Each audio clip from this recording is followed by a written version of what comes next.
Boy, there's so many questions I want to ask. I guess the one big one is you look at Southeast Asia as a $3 trillion GDP market. Half of that is services, 1.5 trillion of services. Almost all of that is highly inefficient. So you could almost pick any sector, go in there and disrupt and win that sector with tech, right? How did you guys end up doing travel? We simply list all possible like verticals and business models within that verticals that we think could work in Indonesia at that time because it was so empty, and simply compare the cost versus benefits of respective models. And it's not just cost as in cost and benefits, benefits are easier, but the cost, we pick the ones in which we have relative competitive advantage in. So for example, if there is a risk in operations and logistics versus risk in technology, for example, we would pick the ones with risk in technology because we were technologists, so we were more comfortable in tackling those, perhaps in a way that is relatively much better than competitors.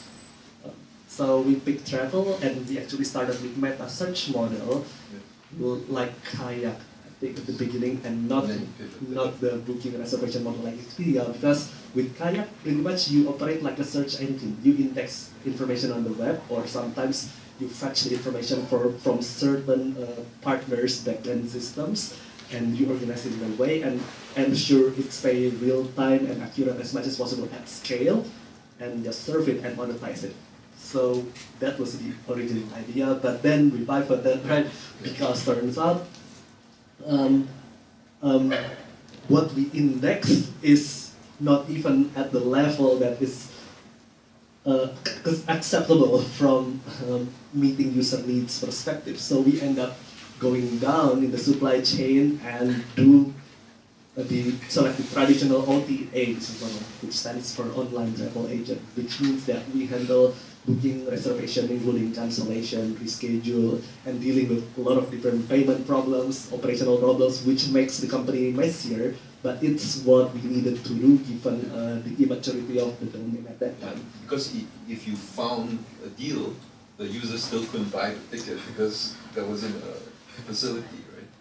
Correct. So we end up being a search engine that gets lots of customer service complaints, and then we let's just do it all. So that's emerging markets. What's number 2 and number 3 candidates?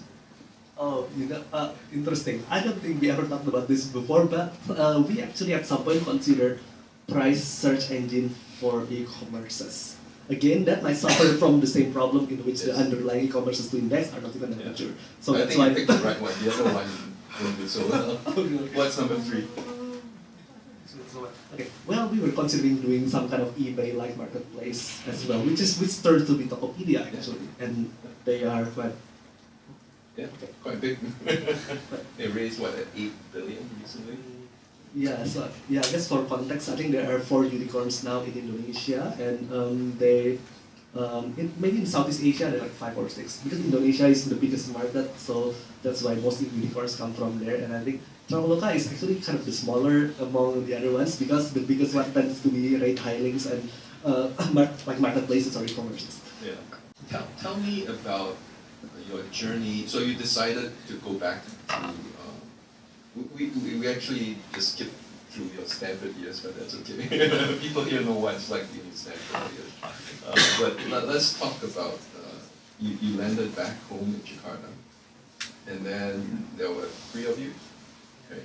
What did you do? You got an office, or you worked out at home? How did you hire people? How did you find money?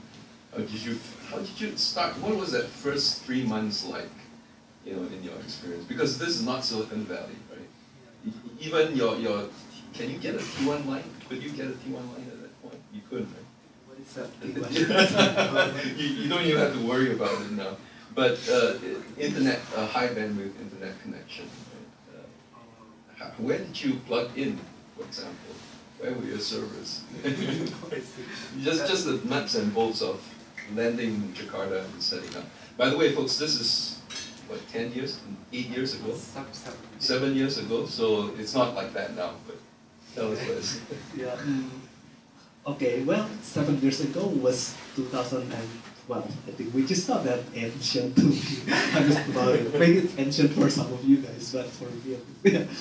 Which means there was already big internet companies here in the US and in China, and internet, I guess, and 3G was there already. I think so. That was not that ancient.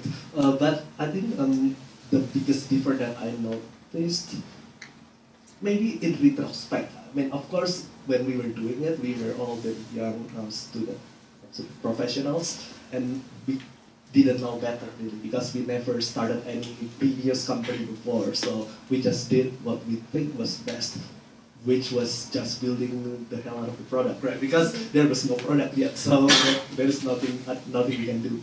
All the three of us were engineers, at least engineer trained, even though I ended up building most of the platform because I'm the most hardcore out of the three, and the other two co-founders will slowly take over the business leaderships of the company, and the other takes over the design part.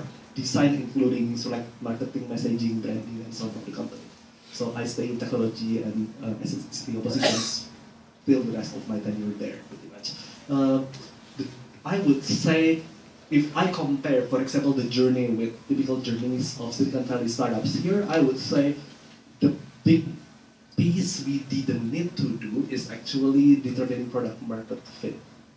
I think we could skip that entire stage because basically anything that exists in most other developing markets that don't exist there means there is a market for it. It's almost quite easy, yeah. And the challenges seems to be a lot more in execution. Doesn't always mean just the technology, but also in terms of where to find customers, because it wasn't as obvious back then. But turns out Google SEO and SEM was quite good to generate user acquisitions at quite a cheap price back then. So we just got millions of users with very, very cheap budget. So that was. Actually, I'm curious, how much more expensive is it now? Has it gone up 10x? Has it gone up 100x? The cost of acquisition? Yeah, good point. So, like, for example, I think my memory is slightly blurry on what our CAC was back then, but I think it's no more than, let's say, 50 cents a user. It's way cheap, actually. What does it cost now? Ballpark? 50 bucks? No, not that. Because our, it's definitely not $50 in Southeast Asia, because our, I don't know if I can talk about numbers, but I think it's the ballpark of a low tens is or teens, I would say. So it's like more than 10x. Yeah, I think more than 10x. But I guess it was because when we started, nobody discovered that online channels were very good channels for customer acquisitions. And turns out it was. Yeah, it's so cheap. Yeah. Oh yeah, but there is another side of the story. So I guess I mentioned what was easy, as in not easy, but something that we could skip because it was a concern, which is the product market fit part. But the execution part was harder, I would say, because a lot of assumptions that you have here, let's say that you can always fetch data from suppliers and you can always accept payment online. And if you build something, then customers would understand or whatever. So a lot of assumptions you will need to break because turns out it wasn't like that. For example, hey, how do we get price and inventory data from airlines? Oh, turns out there is no way to get it. The only data that they have is their current online websites and also some obscure back-end systems that humans need to use, and we log in and insert username and password and like do CAPTCHA and then click on different things and so on. So, but then if we are a search engine, we need to enable this for, let's say, 100,000 search a day, let's say, at least. And this will totally crash that system, for example. So then we have to think of a way to design a lot of different parts of the system, like a lot of this storage, caching, search algorithms, and whatever, such that we serve customers with the accuracy and the bandwidth that they need as much as possible with the constraints that we have on the back end, and how to hit the sweet spot way better than anybody else. So that's an example of challenge. And then payment was also way a challenge. Nobody used credit card back then. Perhaps only 5% of the entire population used credit card. So what do they use? Transfer via bank, via ATMs, and some other obscure online banking, which is different from bank to bank, and so on. But the bulk of them use bank transfer. and you will get like username and password to log into a settlement pages of banks that contains a lot of numbers, basically transactions that come in without any names, notes, and whatsoever, and then you will have to match it to like the actual transactions. So you just charge people a little bit different, 1 cent. Correct. That was the common trick back then, but it worked. As in, for example, because for example, right, instead of charging people $100, then sometimes you charge people 100.01.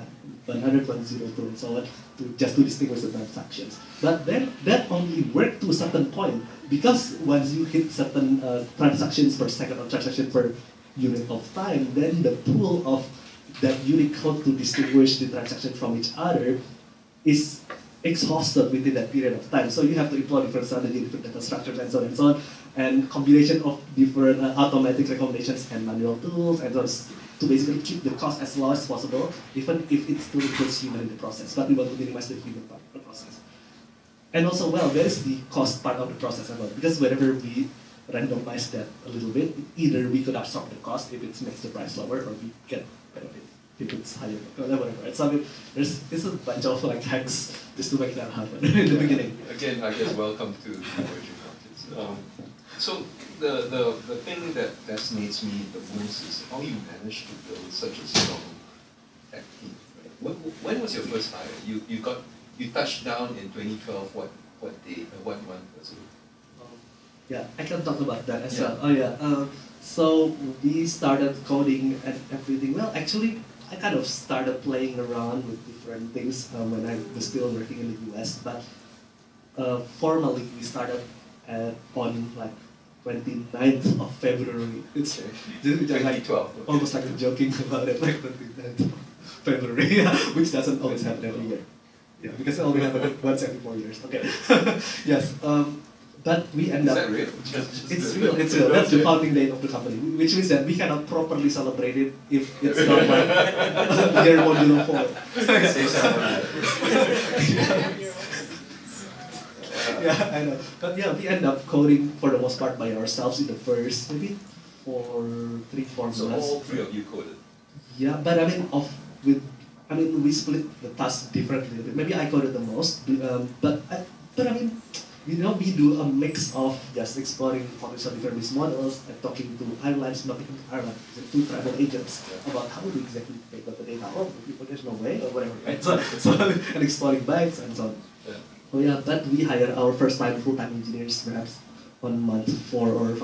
Okay. Yeah. Using your own funds. By then, fortunately, we already got a seed funding from a VC, and we didn't even have pitch deck back then, I think, because we were very lucky. But it also points to something that is not as I don't know. But for example, what I mean is, if you have, let's say, Stanford label, then VCs would flock to you, especially if you are, let's say, solving problems that inherently has less risk because they know the customers need it. Let's say it's not a high risk problem, right? But I think this label-based search is still label-based judgment of you. Yeah, it's still very much there. So a lot of people sometimes do masters or take some degrees from like top schools, not for what they learn, but for the labels that they could get, such that in the eyes of the investors, they're more fundable, right? Not sure how much this happens here, but in Southeast Asia, perhaps because of lack of other labels that would signify your capability, that's the labels that people use to judge you. So talking about labels, where was your first engineer from? Okay, so talking about talents a little bit, usually one thing that maybe most investors and tech entrepreneurs there complain about is how difficult it is to hire really good tech talents and real tech organizations in Southeast Asia. And it's understandable because the tech landscape was very young. There was never any history of large-scale companies like BAT in China or Google, Facebook, Amazon, like in the US. So the region has never built any industrial and institutional knowledge whatsoever. So you end up needing to hire fresh grads who know nothing about software engineering, but perhaps have quite good fundamentals in math, computer science, and even it was not that good, but at least decent enough to actually be able to learn what's needed in software engineering. So there was, again, one trick that Traveloka used that perhaps accelerated it quite a lot in terms of building technology organization. It was because I was heavily involved in the computing Olympiad organizations when I was in high school, and I have a lot of connections, basically ex-participants of such Olympiads, national and international levels that we can start from. Lucky you. Yeah, I know, it's kind of lucky, and it's kind of sad at the same time as well, because right now, the battle for tech talents in Southeast Asia, or at least back then, was more about connections rather than merit, I would say. I'm not sure if it's changing now, but I don't think so actually, because I still hear that some schools are affiliated with only one or two companies, and the schools like this more, and it's not because these companies are objectively better companies, but it's because some of the upperclassmates, or perhaps some renowned upperclassmates, was working at some of these companies and I don't know, make some names or whatever, right? So that became the basis of people choosing where they work. So, and this also, yeah, this alludes a bit to what I think as a relatively still closed talent ecosystem, and even not just talent ecosystem, but tech ecosystem and knowledge ecosystem in Southeast Asia in general, in which companies and employees of companies don't usually talk to each other that much to share knowledge. They tend to compartmentalize their knowledge, and also sometimes it's forbidden by the companies themselves to share knowledge.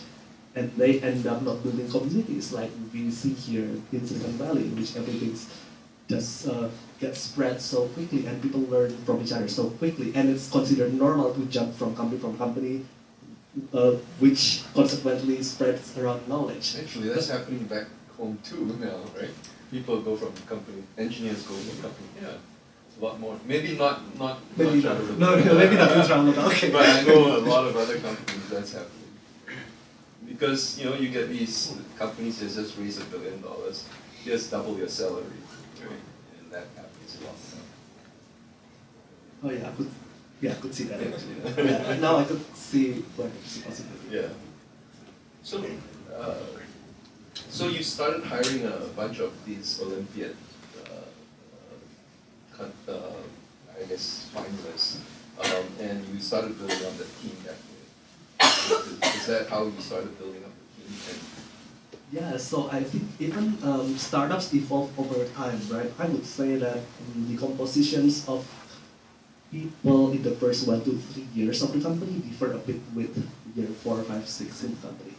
Like, the company in the beginning was really engineering driven, I would say, because the product drives everything else. Without the product, you don't really have the company at all, right? So we try to build almost an educational institution, just because how immature the industrial knowledge is in the country, right? So, and how I think about it is that I need to manage these young talents, which they are all very young, pretty much a lot of them are fresh grads, because you couldn't hire experienced people. Because if they were experienced, it means they were experienced in industries that is irrelevant with what you do. Because this is a first generation tech company, right? So by definition, you don't have prior tech companies that somebody could be experienced in. So we need to build that basis of experience and knowledge. So I think of managing the teams in multiple different, optimizing for different dimensions. Let's say the easiest one of thinking about management is to maximize the output of your team. But then you cannot really think about that yet if you don't have the muscle or capability built inside that team. And that capability results not only from building the person, and even building the person is really hard, because it's sometimes not only about building technical skills in their respective expertises, but often also building their fundamentals in terms of character, sense of ownerships, and openness, and the ability to challenge ideas, for example. And even more basic cognitive ability like critical thinking. Maybe this all sounds so basic here, and you assume that everybody has it here, but in Southeast Asia, for sure, it's not true. Even top graduates of top schools might not have the level of critical thinking or character that you would expect of an average graduate here. So you have to build a bunch of those, and then after your teams get bigger, you cannot anymore rely on one-on-one coaching yourself. Well, then you will need to start to institutionalize it, codify the process in such a way such that other people could also learn how to build such an attribute in other people later on. When was the first time you realized that? How big was the company when you did that? What year was it? Like, okay, I better start codifying people to train other people. When was it? How big was it? Yeah, interesting. I was trying to remember. I think perhaps when we were still about 10 engineers-ish. That early, that's great. Oh, maybe that's part of your success. Maybe. But I think different processes, we started at different points in time. Perhaps the easier one was making sure that we codify all knowledge in the wiki, for example, so that it could have a life on its own, regardless of what is in people's brains. So when the 20th engineer joins, they can easily download this knowledge from the rest. Yeah, people. So that's probably was the first one. And then performance review, like defining what it means to be a senior engineer or a middle engineer, or what it means to be a manager and so on. We started that quite early on actually, perhaps when our team was still 20, 30 people. We tried to have some informal performance review and also some competence metrics of different roles. Is it maybe we started with technical and later on we add some of the more general competence later on. Yeah. And also obviously there is also the hygiene, not the technical hygiene like code review, design review parts and so on. We started that quite early on as well. Maybe we could do earlier than that, but we started early on. Yeah. When was your first rupiah of revenues? Was it the first year or was it a little bit after? Yeah, so we end up spending the first 9-12 months in the meta search model that turns out didn't work that well. Yeah, no revenue. And pivot soon after. And I think we got our first customer paying in month 14 or 15, I think. Yeah. Yeah, when we already started basically taking orders, like real bookings from customers. And I remember that at that time, like some parts of the systems were not finished being built actually. So there are some manual process on the way. So we have to just like be aware and keep looking on certain pages. If there's a booking come in, then there's an extra manual step that we need to do on the back. Yeah, actually I think the payment was one of them. It was just yeah. When did you raise your Series A, I guess? Was it that year? 2013? You had the rocket guys. Yeah, I think we are quite lucky as well. I guess I need to credit all the team for growing Traveloka so steadily, I think. At least in the beginning, 3-4 years. I think it's slightly different now, but it's okay. But in the beginning, we only had those two products. Well, just one product, flight reservation, and soon enough, yeah, hotel reservation as well in year 3, when we built and launched it in year 3. But it was growth driven primarily by just these two products, because these two products are the core products in travel industry, and the market is completely underserved given the other competitors that were there at that time, right? So it's the team does a very disciplined data-driven way of customer acquisitions and monitoring a lot of customer acquisition metrics and customer lifetime value metrics and making sure they don't churn and so on, and understanding where they drop, what to improve over there in terms of products or operations experiences and so on. And just keep doing that. There is no magic secret, I think, but just being disciplined at doing that.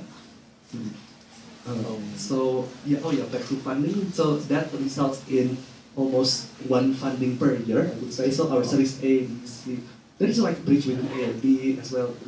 It's once every year. Because the company is only 7 years old, right? And we had about 6 rounds of funding, so it's almost once a year. Do you remember which year you guys crossed the $1 billion mark in valuation post? Yeah, actually. So I think there was a awkward phase where in the year 2006, maybe 16-ish, we were actually valued at $800 million. But then not until Expedia came in later that year of 2017 that it's valued at $2 billion. So 2 years ago. 2 years ago. Yeah. Did you guys feel anything? Oh, we have a unicorn now. You guys, was it like, okay, let's go get back to work? Did you sense the team was going, oh, or just like, who cares? Let's just get back to work. Maybe from different viewpoint of different roles, it might feel slightly differently, I would say. How about from your point of view as a co-founder, how did you feel? I've got a unicorn. I'm worth a lot of money. Because I think the thing that occupied my mental space day to day was about what are the top problems or risks in the organization at that stage in time, right? So I guess I associate it more with, for example, I think maybe I didn't quite realize when we crossed that stage, but it's more that, oh wow, we crossed the stage in which we could not know each person personally anymore, and we have to indirectly know them through metrics. Okay, so how to manage this? And then, oh, we don't even know individually our managers anymore, and we somehow need to rely on not just per person metrics, but team metrics, let's say. Or even then, so then the risk becomes, do we have a precise enough fundamentals and frameworks such that there is no parts of the teams who can deviate in an unbounded way without even knowing it, right? At some point. So I mean, this is, and also the teams at some point get very diverse. So Traveloka today is not just doing the traditional OTA products. If you look at the Indonesian version of the mobile apps and websites, we have a lot of lifestyle-based products, even some payments. But there was some business as well, but whatever. But I guess we just have a bunch of products in there right now. So the company at some point got very diverse, and the thinking changed again. It's not like, let's create a framework such that different parts of the teams could work well for a domain, but given the diversity of domains that we have, what are some principles by which we tune the priority of metrics to decide what frameworks work for a team? Yeah, for a team in this domain and this stage, and that could change over time as well, right? So it just makes, well, I guess maybe the stress is still the same, but the subject of stress changes a bit. It becomes a little bit more abstract, but in a sense becomes more concrete as well, because when the company diversifies, you suddenly have startup-like teams inside the company, and that you need to manage like a startup while the rest of them works like a corporate. So that's really tricky, and that's take a toll on you to have to sort of like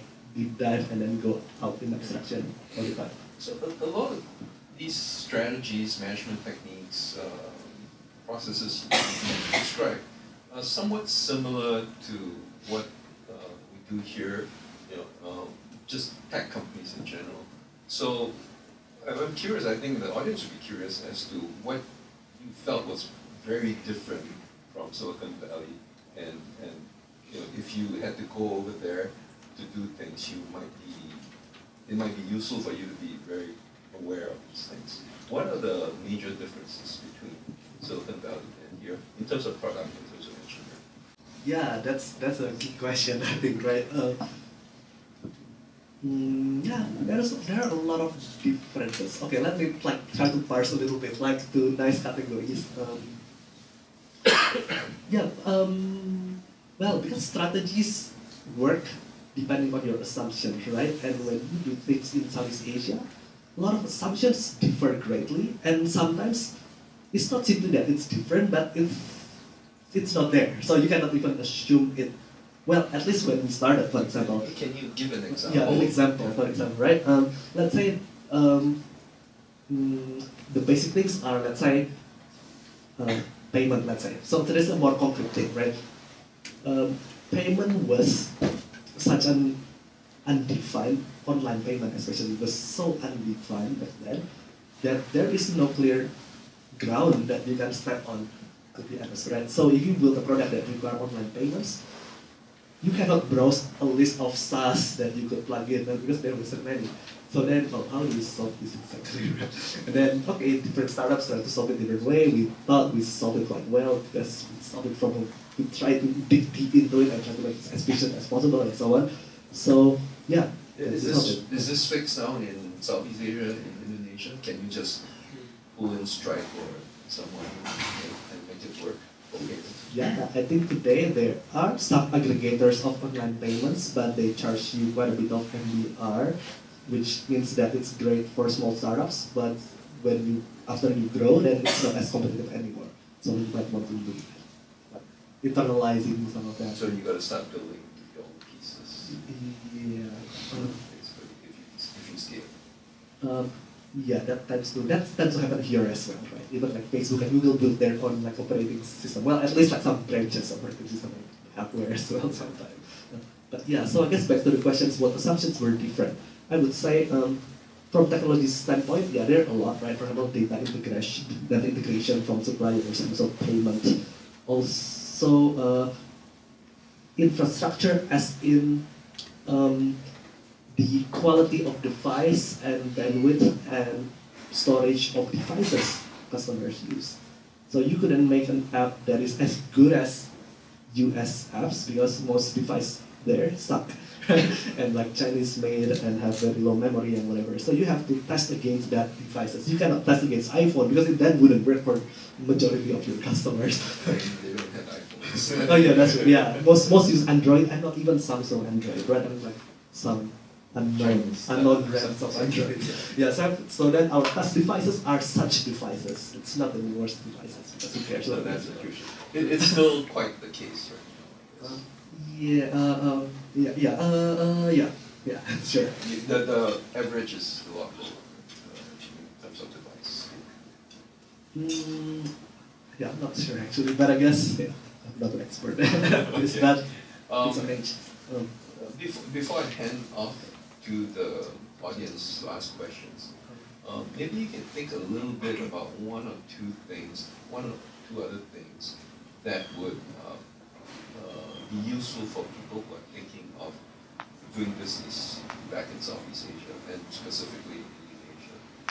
We didn't cover your international expansion. Maybe we'll do that in question section. Doing business in Southeast Asia, what are really useful things you need to know before you go there and start transacting and start building companies or products? Besides what you've said so far, maybe one or two things that your friend comes up to you and say, "Hey, I'm going back to Jakarta tomorrow." What do you tell them? Yeah, I would say it actually goes back to the previous question about assumptions. I would say that and this interesting exercise are which assumptions are the most different.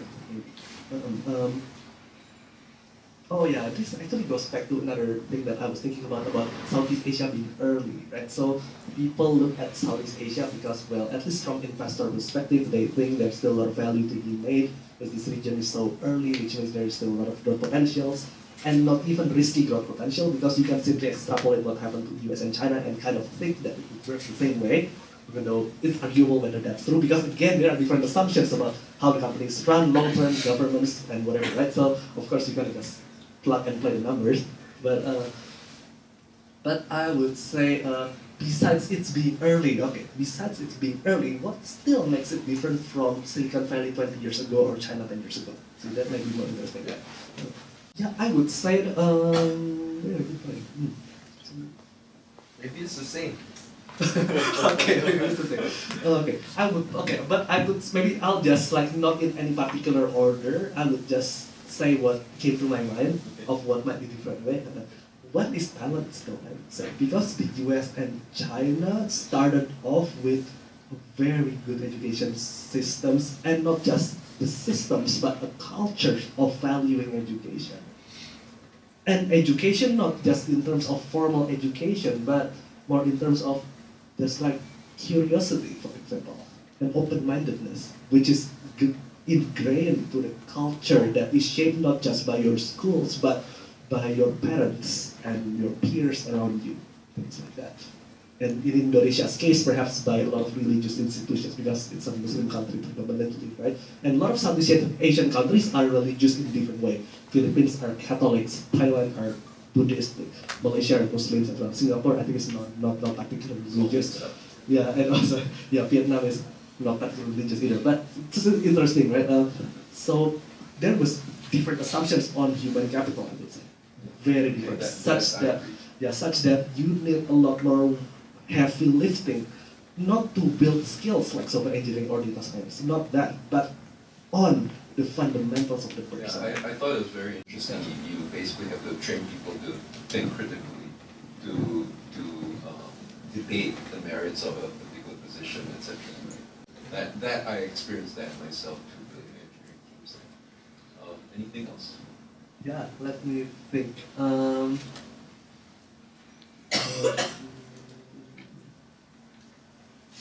I didn't prep him for this True, yeah, but it's fine though. Yeah, but I was thinking that the technology assumptions part is still really big one, I would say, because okay, see, I came to know that even Ctrip is like the largest online travel players in China. in the world, actually. Oh, in the world now, okay, not because of Expedia. Well, smaller than Priceline. It's still smaller than Priceline. Okay, yeah, so I came to know that even when they started with their flight booking and flight search business models, there was already some kind of consortium in China aggregating airlines data. Oh, wow, that's so nice. I mean, we never had that in Southeast Asia, so we just had to do all the hardware. Yeah. And payment, I'm not sure. I think back then there was probably... But then you own that platform, right? That's the advantage, right? True. So in a sense, true. So I guess the competitive advantage of a winning company in Southeast Asia might be slightly different from US or China. US might be was pure technology back there. If you have great technology, maybe some growth hacking that you could make it. China was, I'm actually not sure, I'm not so familiar, but I was imagining if all travel players have the same access to that consortium of data of airlines, then hey, the battle becomes a little bit more consumer focused and marketing focused. Yeah. So I would say in Southeast Asia back then the assumption might change over time, right? It would be anybody who could make do with any shaky ground whatsoever.